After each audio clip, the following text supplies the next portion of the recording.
Okay. Hey, Kat, how are you doing today? Nice to be on the Um, show. oh, it's such a delight. I'm so curious about what you're up to and excited to see what we can create in this time together. Yeah, awesome.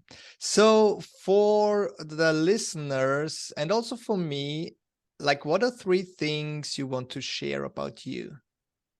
Oh gosh, only three. Okay. Yes, I know you have more to share, but Well, I feel like the most urgent and the most universal have to do with climate. And I would say that climate action is an inside job. It's Okay, I'll just make them very brief. And then climate action can be a fun step to a finer future. And then let's see, the final one I would say is it's about connection. Climate is about connection. It takes us to places with people talking about things we would not normally be interested in. So Yeah, those two things I would say. yeah. And what about you? Tell me one thing that we need to know about you. Who are you? Um, Well, I'm a lot of things. One thing would be, well, a fun fact is that I am a former Playboy ski instructor. That's something that not very many people know about me. A Playboy ski instructor. Yes, at What's Lake. this? Well, the Playboy Club. Are you familiar with Playboy? Yeah, the Okay, magazine, you mean? right. Yeah. So they had two ski resorts, one in Lake Geneva, Wisconsin, where I'm from, and which was also one of the locations for the final locations for the United States Air Force Academy, where I ended up going to college, and one in New Jersey. And as a senior in high school, I learned how to ski and taught South Side Chicago kids from the inner city how to ski after Wow. school. Wow. That's awesome. That's cool. So you have talked already about climate, and this is an important topic to you. So, what is your vision, or what do you want to change in the world? What you're working on? Well, so I feel like climate is kind of this connective fascia that brings the whole body of life on the planet together, uh, so that we're connected, we're interdependent, we revere life. Uh, so the one thing I would change would be shifting from a culture of death to a culture of life. Hmm. Yeah. Does that make sense? Yeah. And what does this mean to you, shifting from a culture of life, or shifting from a culture of death to a culture of life? Well, currently, we're over consuming the resources on the planet many times over. We're extracting raw materials from largely sparsely populated places with indigenous peoples living there. Mm. And we're disrupting their culture. We are toxifying their water, land, and air Yeah. for the comfort of the developed world. And so my aspiration is to shift that from a culture of taking and Mm. destroying Earth to a culture of revering and respecting those cultures. Yeah. Yeah. So all life will Wow. thrive and Yeah. flourish. Yeah. And I want to acknowledge you for being out in the world and standing straight for this people, for the world, for everyone who wants to make this world a better place. It sounds like this is a quite challenging task. It is, but what else would we do? If you don't do something big, Exactly. bigger than our Yeah. one little slice of how many years we get on the planet, Right. why not? Love your energy that you're bringing here. So what is something like an obstacle or something that keeps you up at night right now? Well, I would say leadership.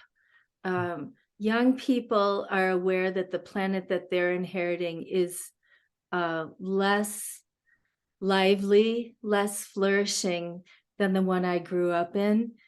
And women, for example, in the United States, are still only between 24 and 28% represented in leadership.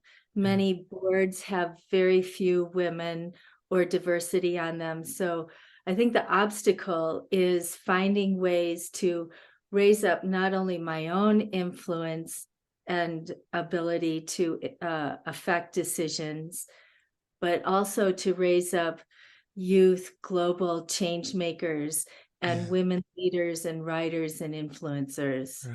Right. And what's important for you to help these people, these young change makers, to thrive? Well, I've been doing climate activations for these groups of people, and what I've noticed is that mindset often stands in the way of them being able to go to a next level of responsibility, not only for their personal responsibility, but how they model life for their families, their neighborhoods. And the idea for some of them stepping into leadership is beyond even possibility. So the obstacle, I would say, is really mindset and plausible leadership. Yeah. And what I'm hearing is this is more of the side of, what these young kids can do. What I'm interested in here is what can you do to change the situation? Right. So what comes up for you? Like, who do you need to become to be this Right. leader and role model for this younger generation? Yeah. So, as I said, one of the first things was that climate action is an inside job. Yeah. So, when I see it out there in those that I'm serving, I am reminded that it must first shift within me. Yeah. So, I'm continuously working on my mindset. Where are places that I can step up, find the leverage point, Yeah. insert in understanding and right relating with the earth. Right. So what I'm hearing is it's a mindset. It's an inner game to It is. play. So what would be a good outcome of the next couple of minutes for you of this session, where you would say, hey, this helped me to step up with my mindset? Well, tomorrow I'm lobbying in Colorado for conservation of the wild places in our state. And I have noticed over time that when my mom was most persuasive with me was when she was a can-do leader. She was a businesswoman when you couldn't even get credit cards as a woman in business in the 70s here. So she was a pioneer. I followed in those Oh, footsteps. wow. But what I've noticed is that when she was vulnerable, she was most persuasive. And that is the piece that I often use facts and figures and ideas and solutions as a veil to protect that piece of my personal power. Yeah. Like, what I'm hearing is vulnerability might open some doors that will be closed by just presenting facts. Yes. Yeah. And so how does it feel for you to be vulnerable to others? Uh,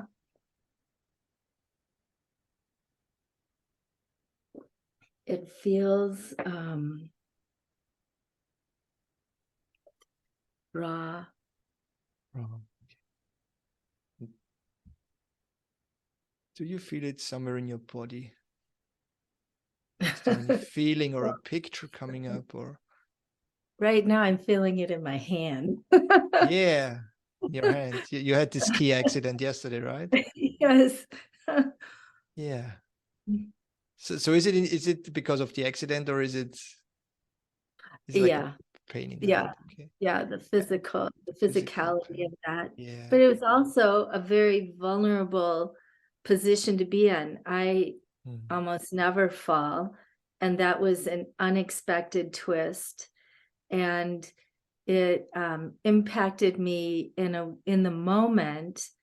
Yeah. And I noticed that someone came over to offer to help me, and I just kind of gathered my energy and sat there and considered, kind of reenacted what happened, and repositioned myself in that place so Mm. that I could re-experience the decisions that I made. Yeah. Yeah. Get it. So imagine I will hand you like a magic wand, Mhm. and imagine yourself standing on this tomorrow. I assume it's on stage. Um, how do you want to show up when it comes to vulnerability? What would be the ideal situation? How you Um, are?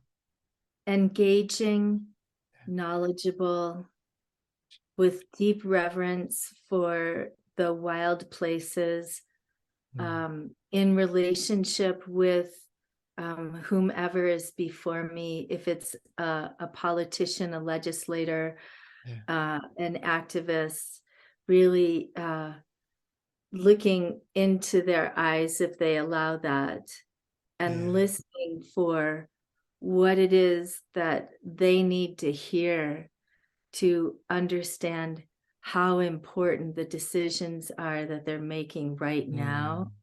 that will affect generations forward, the Yeah. quality of life that's available, the water, is there enough? Is it drinkable? Yeah. Yeah. And All of and, that. and maybe come back to your body. So how does this make you feel? If you imagine standing there Um, in all of your strength and it makes me feel grateful mm. for their listening. It makes me feel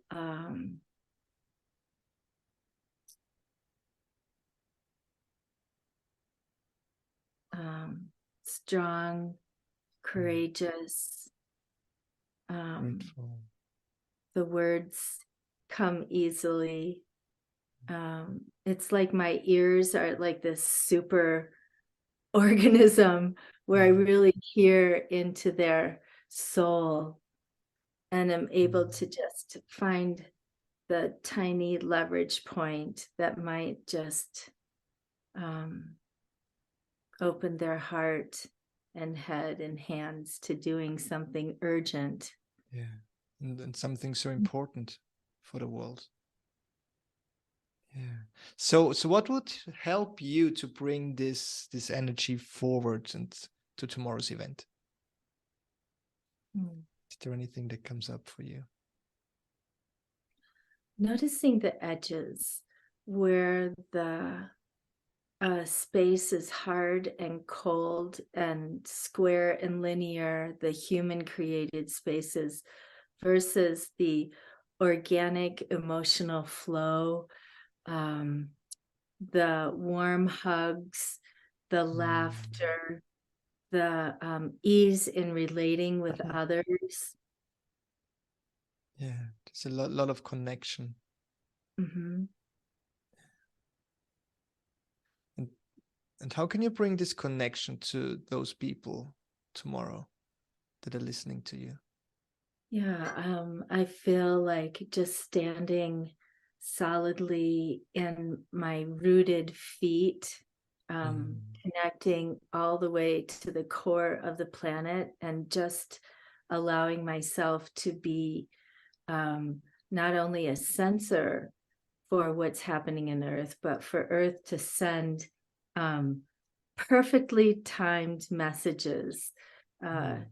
in memorable sound bites that go to the heart of the matter, that really move me as much as it moves the person I'm relating with in the moment, so that there's Mm. wonder and curiosity and um, uh, what is absent in that field is judgment, position, but instead I'm standing like a tree, Yeah, just yeah. And what, strong, solid. right. And what comes up for me is also like a deep trust in Mhm. nature or the universe or Yes, yourself as well. yes. Beautiful.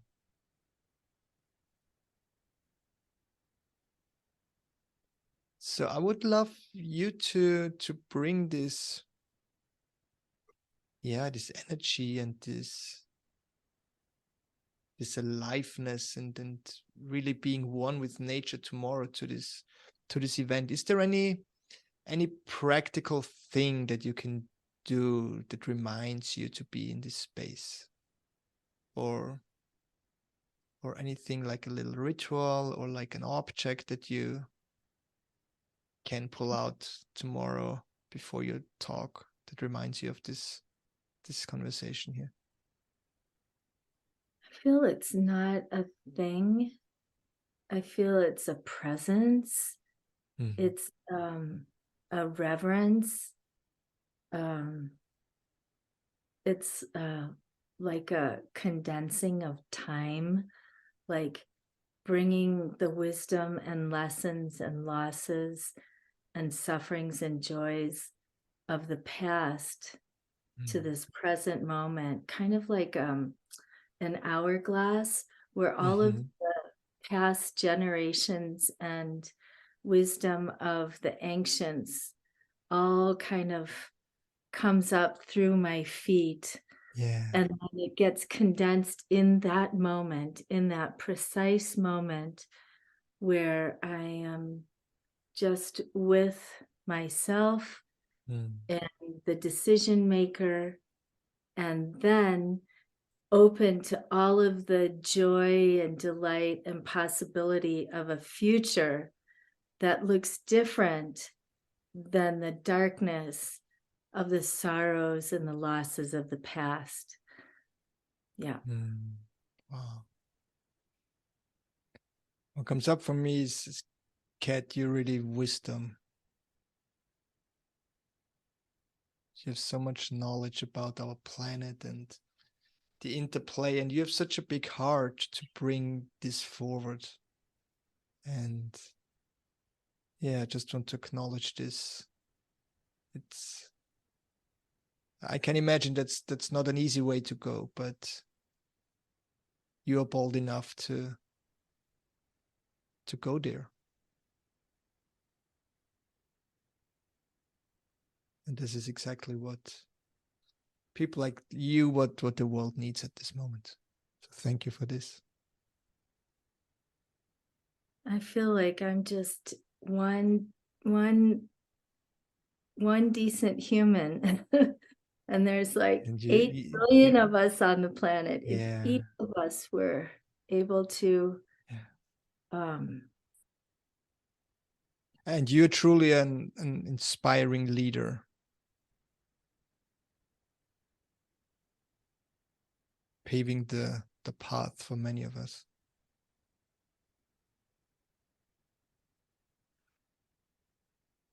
it feels a little hard for me to take that in.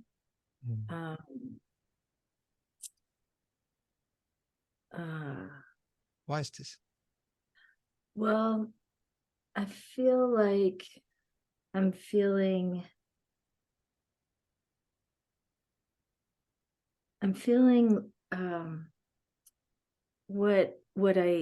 my aspiration is to ignite that feeling of everyone's voice matters in everyone around me, so that no overwhelming responsibility falls on anyone's shoulders, that we just do our whatever part we can with whatever resources we have in whatever moment there is. And the scale of change is so massive. And there are already so many who see parts of this finer future, and being connected inside, I feel like I am being drawn to the people and places. Um, and I hope that for everyone, because this is not going to happen by magic. Yeah.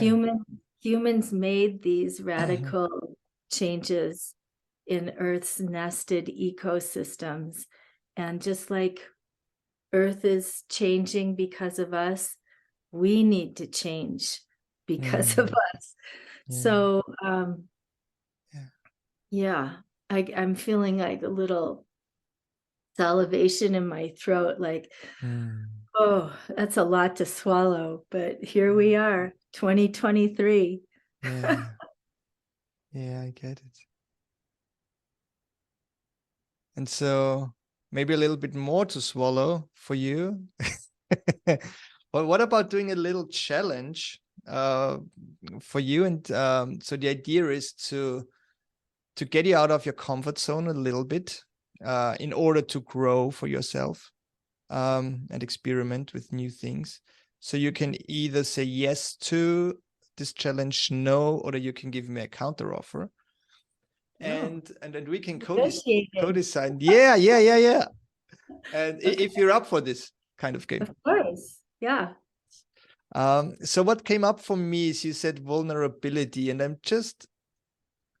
just curious, like how we can design something for you which is about bringing this vulnerability tomorrow to this event. So what comes up for you? Is there anything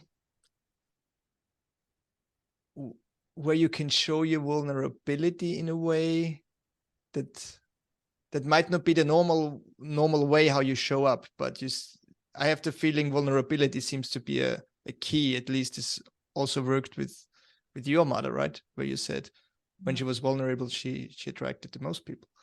So what would be something you can do tomorrow at this event to show more of your vulnerability? Well, physically, vulnerability for me shows up like tears and kind of a quivering in my voice, distinct from the normal joyous, solution-seeking, bold action suggesting, leadership inviting advocate that I show up very easily. Which can be fun and persuasive in itself. But I feel like people in those positions hear that kind of upbeat energy often, or they'll hear anger and complaining.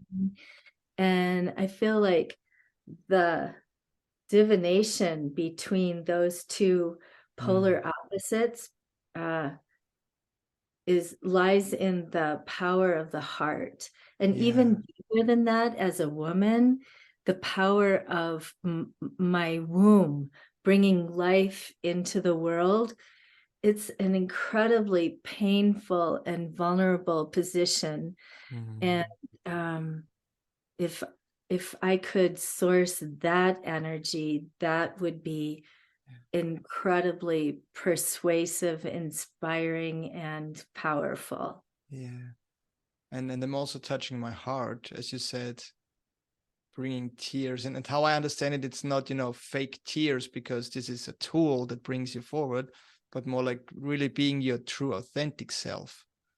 Yeah. And this upbeat, and I know you're upbeat, but somehow what comes up is not that you're faking it, but it's something comes up like, that's probably not really who you are in essence. I have the feeling you're more the one between. You're not the angry one, and you might not be always the one who is the most upbeat one, because this is really a hard topic. Mhm. And so I would like to challenge you to bring your true authentic self, like however this shows up for you, and be you without judging yourself if tears are coming, because if it's here, right? And what do you say? Is this something you would be up for? Mm-hmm. Showing up in a way that how you truly feel about the topic.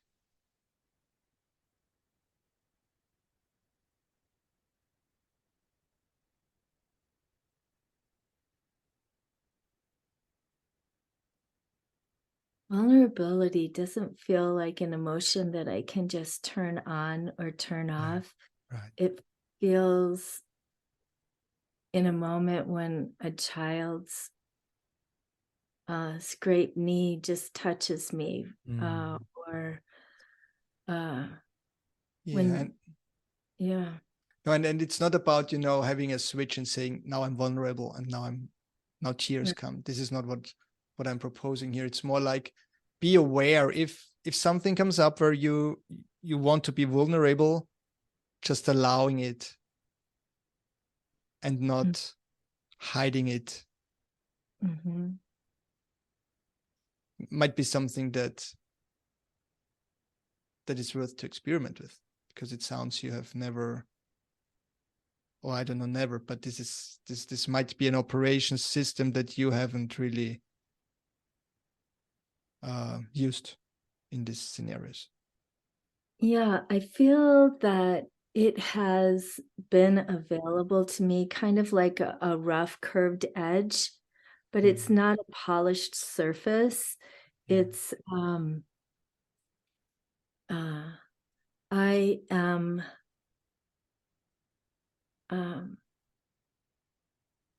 I'm so intimately connected with the hurts in earth. Yeah. Um, And bring this out. mhm. When you feel you're so connected to the earth and the hurt of the earth, experimenting with it and just bring it to the world and to the skies that are so used to everything is upbeat. Or on the other scale, they are anyhow angry, the angry mob. I remember when I was arrested at the Federal Energy Regulatory Commission. I cried, sobbed for almost 2 hours. And one after one, the arresting officers would come in, mostly Black men.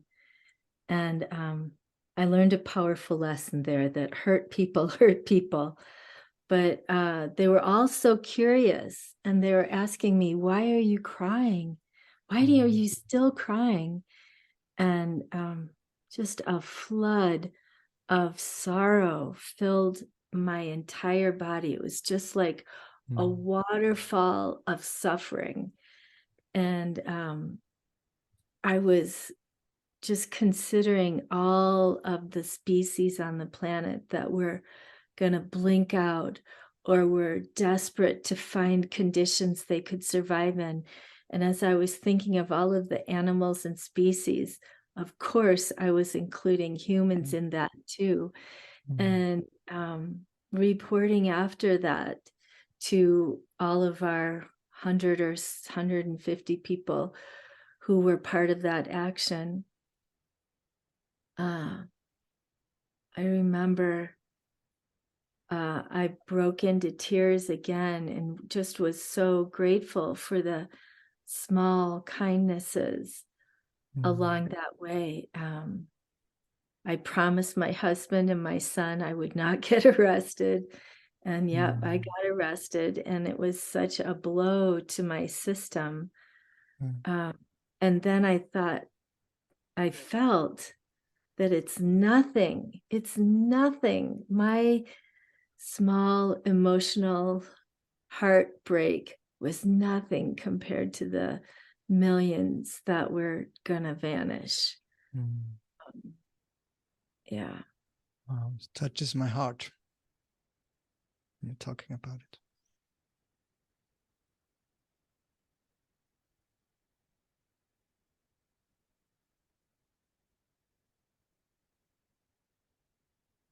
Okay, to come a close to the session. So is it a yes, no, or a counter offer to bring, when it's suitable, your vulnerability to this event tomorrow?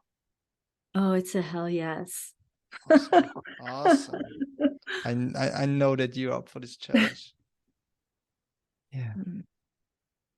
I feel like I'm pregnant with the possibility of a beautiful rebirthing of humans and Earth.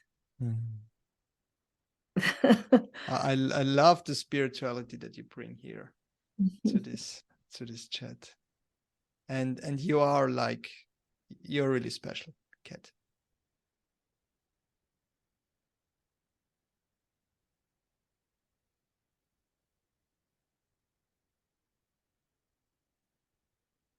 Thank you so much for joining this really special call. It touched my heart.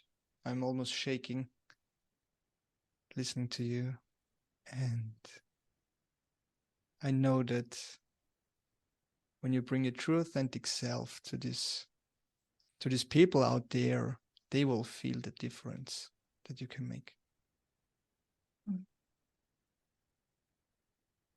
Thank you for this guidance. And thanks for anybody who's listening who is also on the same path. We belong to each other. Exactly. Thank you so much, Kat.